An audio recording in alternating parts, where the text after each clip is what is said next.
Hello friends, मैं मोहम्मद ज़करिया ख़ान और आप देख रहे हैं सियूनी लाइव। वैसे तो सियूनी में बहुत से नेता मौजूद हैं जो हर तरह से अपनी अलग अलग क्षेत्र में सक्रियता बनाए हुए हैं। पर फिलहाल में युवा नेताओं की जब बात होगी तो उनमें सबसे सक्रिय अगर कोई नेता नज़र आता है तो हमारे साथ बैठे हैं ज़िला पंचायत के उपाध्यक्ष राकेश सनोडिया जी, जो कि कुरई क्षेत्र में जो वार्ड नंबर 6 कहलाता है ज़िला पंचायत का, वहाँ से जीत के आए थे और फिलहाल सिवनी में जब ज़िला पंचायत का उपचुनाव हुआ तो वहाँ से उपाध्यक्ष बने और लगातार अपनी अपनी सक्रियता क्षेत्र में बनाए हुए हैं। हमने देखा कि कुछ समय पहले आप स्कूलों के जो हाल चाल हैं उन पे काफ़ी सक्रिय दिखे कि किस तरह से जो सरकारी स्कूल हैं उनकी कंडीशंस हैं। फिर अभी हमने हाल ही में देखा कि आप राकेश भाई रिजॉर्ट्स की जो मामले हैं उनको लेके हुए बीच में हमने देखा बाघों के हमलों पे आप सक्रिय थे। तो हमने ये जो वर्ड आपके यूज़ किया कि सिवनी के सबसे सक्रिय युवा नेताओं में से एक, तो बल्कि क्यों कहें कि आप सबसे सक्रिय हैं तो गलत नहीं होगा।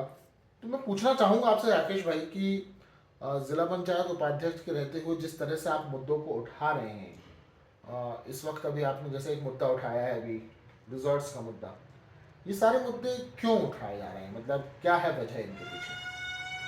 देखिए, एक जनप्रतिनिधि का दायित्व होता है कि वो जी जनता के लिए संघर्ष करे, जी जनता को उनका अधिकार दिलाए और उनके लिए लड़े। जी तो जो मुझे जिम्मेदारी जनता ने दी है, जी उस जिम्मेदारी के लिए मैं संघर्ष करते हुए लगातार देखते रहता हूँ।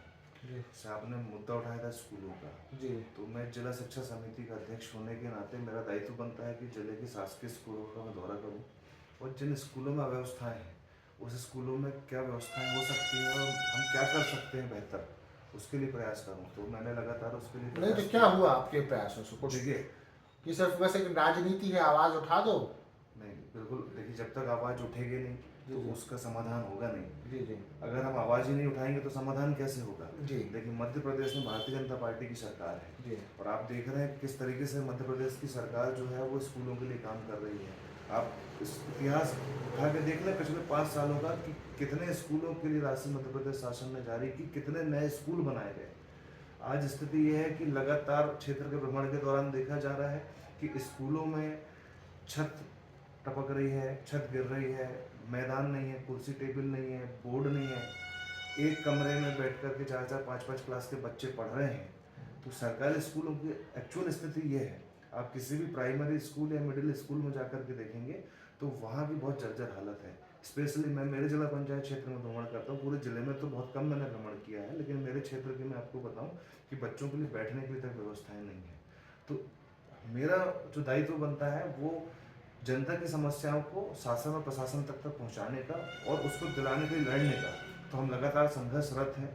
शासन हमारी बात को सुन नहीं रही है, लेकिन हम लगे हैं, लगातार संघर्ष कर रहे हैं।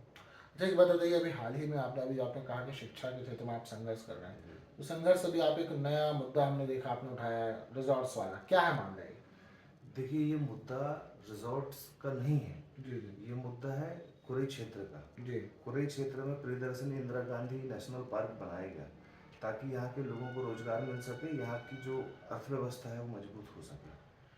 अब आज की परिस्थिति में आप देखें तो यहाँ क्षेत्रीय लोगों की अर्थव्यवस्था तो मजबूत नहीं हुई, लेकिन जो बाहर से आकर के व्यापार व्यवसाय कर रहे हैं, चाहे वो होटल का व्यापार व्यवसाय हो चाहे कोई अन्य हो, वो लोग फलीभूत जरूर हो रहे हैं। लेकिन जो क्षेत्रीय लोग हैं, जो यहाँ बहुत पहले से मूलभूत यहाँ के निवासी हैं, मतलब कुरई क्षेत्र के पूरे बारे क्षेत्र के लोग, उनका कोई लाभ नहीं हो रहा। अभी रिसोर्ट्स की जो मैं मुद्दा उठा रहा हूँ, बहुत बड़ा मुद्दा है और इस मुद्दे में पहले भी बहुत लोगों ने आवाज़ उठाई।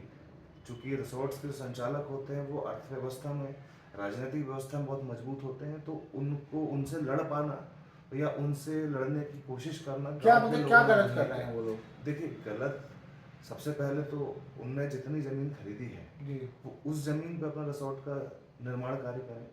ये 5 एकड़ ज़मीन खरीदते हैं और उससे लगी हुई शासकीय भूमि 5 एकड़ उसमें अतिक्रमण कर लेते हैं। एक मुद्दा। दूसरा, गाँव में जो नहरें होती हैं, जो पहले नहर होती थी जिससे घर खेतों में पानी पहुंचता था, आज आप जाकर के देखेंगे पैंच क्षेत्र में तो सारी नहरों के ऊपर कब्जा कर लिया कुरई गया क्षेत्र में है। नहर? छोटे तालाबों से जो जाती है नहर, जी जी है ना, ये हमारे यहाँ सिंचाई का बड़ा साधन तो नहीं है, लेकिन छोटे तालाबों से नहर के माध्यम से खेतों में पानी पहुंचाने की पहले व्यवस्थाएं बनाई गई थी। वो व्यवस्था भी आजकल चरमरा गई है। लेकिन आज नहीं तो भविष्य में कभी तो ठीक होगी। वो कब ठीक होगी? जब नहर रहेगी।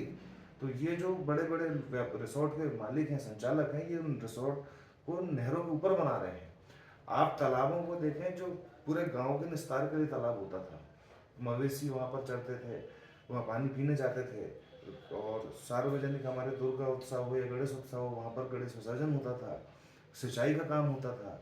आज इन तालाबों पर रिसोर्ट संचालकों का कब्जा हो गया है। ये उनने अपनी प्रॉपर्टी बना ली है। पहले किसी ने लड़ नहीं पाया। सड़कें होती थी, जो कच्ची सड़कें होती थी, जो खेत जाने आने की होती थी, तो क्षेत्रीय प्रशासनिक अधिकारी कर्मचारी के साथ में मिलकर के रिसोर्ट संचालकों ने उन सड़कों पर भी कब्जा कर लिया। जमीनों पर, मैदानों पर, सड़कों पर, चरनों की भूमि पर कब्जा कर लिया। आज हमारे क्षेत्र में स्थिति ये तो है। जो स्थानीय निकाय होता है वो कुछ नहीं करता? देखिए, ग्राम ग्राम पंचायत पंचायत बॉडी होती है। ग्राम पंचायत के पास पंचायत राज व्यवस्था में आज परिस्थिति ये है कि ग्राम पंचायत मजबूत बिल्कुल नहीं है। ये काम है तहसीलदार का, पटवारी का, आरआई का, एसडीएम का, कि आप देखें कि कहाँ अवैध कब्जा हो रहा है। आप इतिहास उठाकर देख लें कि पिछले 5 साल या 10 साल में राजस्व विभाग ने कितने रिसोर्ट संचालकों को अवैध अतिक्रमण और अवैध कब्जे पर नोटिस दिया है। आपको एक भी नहीं मिलेगा। आवाजें तो उठ रही थी, पर आपने नोटिस देकर के कितने का अतिक्रमण हटाए? ये रिकॉर्ड जीरो है। तो हमको तो आवश्यकता है ना लड़ने की। आज हमारे क्षेत्र में बाघों का आतंक है, आप देख रहे हैं। हमारे किसान जानवरों को चराने के लिए जंगल में नहीं जा पा रहे हैं, डर के कारण, दहशत के कारण। हमारी जो चरनों की भूमि थी, घास की भूमि थी, जहां पर लोग अपने मवेशियों को पालने के लिए घास लगाया करते थे, उन जमीनों पर रिसोर्ट संचालकों ने कब्जा कर लिया। वन विभाग वाले जंगल में नहीं जाने दे रहे। स्थिति यह है कि हमारे क्षेत्र के लोग अपने मवेशी, पालतू जानवर जो है बेचने पर मजबूर हो गए हैं। इतना भय का माहौल है। मेरा ये आपसे एक सवाल यहाँ पे होगा कि ये होता है आवाज़ उठाना। जी। आपने आवाज़ उठाई, जगह जगह आपके सोशल मीडिया अकाउंट में फ़ोटो भी डली थी कि आपने कुछ ज़िला कलेक्टर और अन्य अधिकारियों से बात करके शायद उनको ज्ञापन वगैरह जो भी सौंपा। क्या कोई कार्रवाई हुई इसके बाद? देखिए, अभी मैंने 11 फरवरी को माननीय कलेक्टर को अपना पत्र दिया है, और 13 फरवरी को 12 फरवरी को सॉरी एसडीएम और तहसीलदार को अपना पत्र दिया है।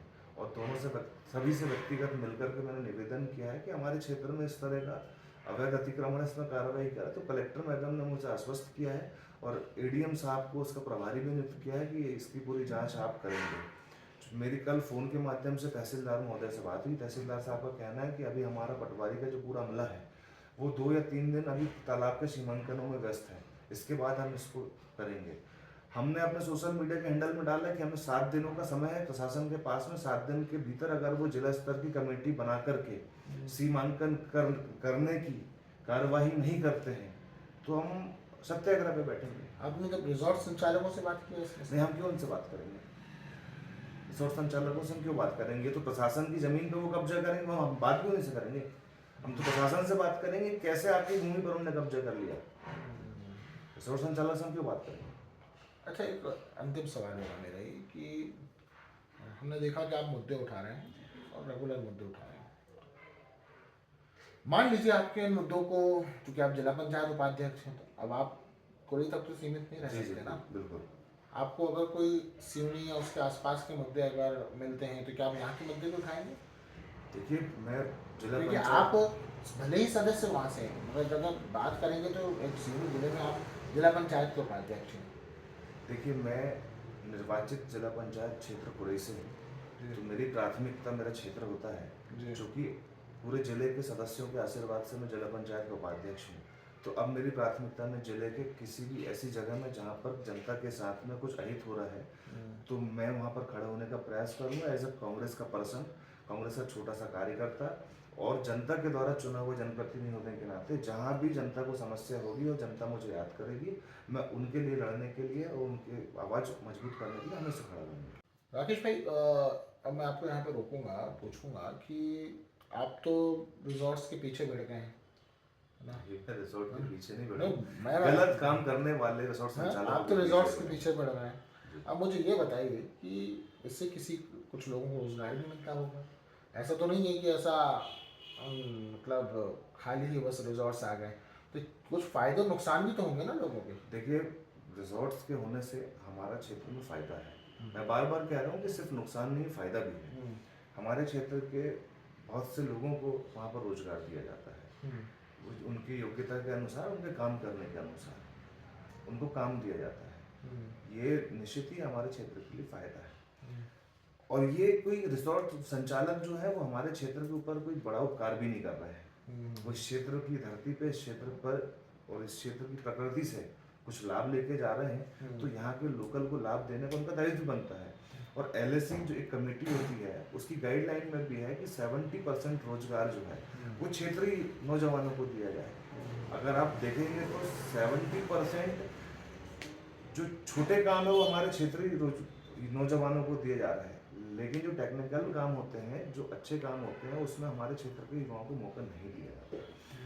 एक और बड़ी चीज़, रिसोर्ट संचालक रिसोर्ट का संचालन हमारे क्षेत्र में बखूबी कर रहे हैं, उसके बदले हमारी ग्राम पंचायतों को क्या दे रहे हैं?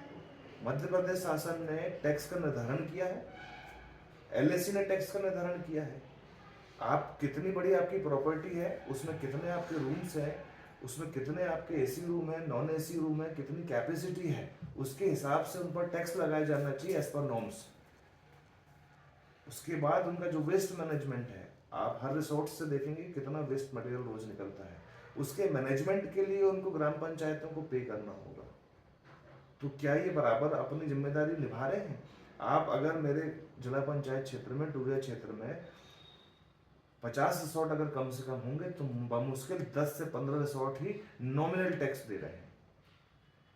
हमारे मतलब स्थानीय निकाय को जाता है, ये ग्राम पंचायतों को जाना चाहिए। और ये मध्य प्रदेश शासन कह भी रही है कि हर ग्राम पंचायतों को आत्मनिर्भर बनना है। तो आत्मनिर्भर कब बनेगी? जब वो उनको टैक्स नहीं देंगे। लोकल बॉडीज को आज आप हमारे टूरिया को देखें, गोंका को देखें, सतोसा को देखें, 3 ग्राम पंचायतें, मुख्य रूप से हम टूरिया गांव की बात करें तो ये इंटरनेशनल गांव है। यहाँ पर हर देश के, विदेश के हर एक कोने का आदमी आता है, घूमता है, रुकता है। तो जो देखने वो आते हैं, क्या हम टूरिया ग्राम पंचायत के लोग, क्या हम क्षेत्र के लोग उस गांव में वो दिखा पा रहे हैं? जो शासन हमें राशि दे रही है वो सीमित राशि से हम सीमित काम कर आपका सकते हैं। कहना है कि जो फायदा मिलना चाहिए इनके होने का वो वो फायदा मिल नहीं पा रहा है, बिल्कुल उल्टा नुकसान हो रहा है। नुकसान जिस तरीके से अतिक्रमण कर रहे हैं वो डेफिनेटली नुकसान है लोकल लोगों का, लेकिन फायदा जहां होना चाहिए ग्राम पंचायतों को, ये टैक्स देंगे तब ग्राम पंचायतें साफ सुथरी होंगी। इन मुद्दों को आपने रखा? बिल्कुल, हम इन मुद्दों पे काम कर रहे हैं और प्रॉपर इसका अध्ययन कर रहे हैं। और पूरी ग्राम पंचायतों के साथ में और एलएसी के साथ में हम चाहते हैं कि ऐसी कुछ प्लानिंग बने कि कितना रिसोर्ट, एक रिसोर्ट अपनी क्षमता के अनुरूप टैक्स दे, उसका निर्धारण हम लोग आपस में तय करेंगे। और उसके बाद हम चाहेंगे कि हर ग्राम पंचायतों को टैक्स मिले। उस टैक्स से रोडों की सफाई होगी, नालियों की सफाई होगी, स्ट्रीट लाइट लगेंगे, गाँव सुंदर दिखेंगे। तब तो हम देश और विदेश में हमारे क्षेत्रों का अच्छा कर सकते हैं। शासन जो राशि दे रही है उस राशि से हम गाँव का निर्माण कार्य पूरा नहीं कर पा रहे, तो फिर सौंदर्यीकरण का काम हम कैसे कर पाएंगे? तो जो टैक्स की राशि आएगी उससे गांव का सौंदर्यीकरण होगा। तो हम चाह रहे हैं कि प्रत्येक रिसोर्ट के ऊपर शासन के नियमानुसार, एलएसी की गाइडलाइन के अनुसार, और 5वीं अनुसूची क्षेत्र में कोई आता है तो जो टैक्स का प्रावधान है वो टैक्स प्रत्येक रिसोर्ट का मालिक वो हमारी ग्राम पंचायतों को दे, ताकि हमारी ग्राम पंचायत सशक्त बने। ये हम चाहते हैं। और जो अवैध अतिक्रमण इन लोगों ने किया है वो अवैध अतिक्रमण को छोड़ेंगे तो गाँव के युवाओं को खेलने के लिए मैदान बनेगा, चरने के लिए भूमि मिलेगी। आज हमारे कुरई क्षेत्र में बहुत सारी ऐसी संस्थाएं जो बनने को हैं।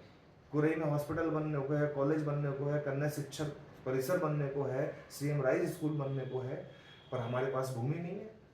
सारी भूमि वन विभाग के अतिक्रमण। तो मतलब आपका ये कहना है कि टैक्सेस का कलेक्शन ना हो पाना या टैक्स ना मिल पाना ये भी एक बड़ी समस्या बन बहुत चुकी बड़ी है। समस्या है। ये टैक्स तो नहीं देना होगा और शासन को निर्धारित करना होगा कि प्रत्येक रिसोर्ट वाला कितना टैक्स देगा। जब ये निर्धारित होगा तभी हम हमारा क्षेत्र विकास कर पाएगा। ये थे हमारे साथ सिवनी के जिला पंचायत उपाध्यक्ष और यूँ कहें कि आज के वक्त में सबसे सक्रिय युवा नेताओं में से एक, कांग्रेस के यूँ कहें हम, शायद आप युवा कांग्रेस के पदाधिकारी भी हैं ना? कांग्रेस बरघाट विधानसभा का बरघाट विधानसभा के अध्यक्ष भी हैं आप, और फिलहाल जिला पंचायत उपाध्यक्ष हैं राकेश सनोडिया जी, जिनसे हम बात कर रहे थे। इनकी सक्रियता पिछले दिनों में हमने देखी, कुरई क्षेत्र में काफ़ी नज़र आई। उस संबंध में हम इनसे बात करने आए थे, बातचीत आपसे हुई, आपने सुना हमारी बातचीत। इस बातचीत पर आप क्या सोचते हैं? कमेंट बॉक्स में अपना रिएक्शन में फीडबैक दें, बताएं हमें कि क्या कैसी लगी बातचीत, इन बातों में, इन मुद्दों पे आपका क्या सोचना है। यूट्यूब पर देख रहे हैं तो चैनल को सब्सक्राइब करें, फेसबुक पर पेज को लाइक करें, इंस्टाग्राम पे हमें फॉलो करें। फिर मिलेंगे। जय हिंद, जय भारत।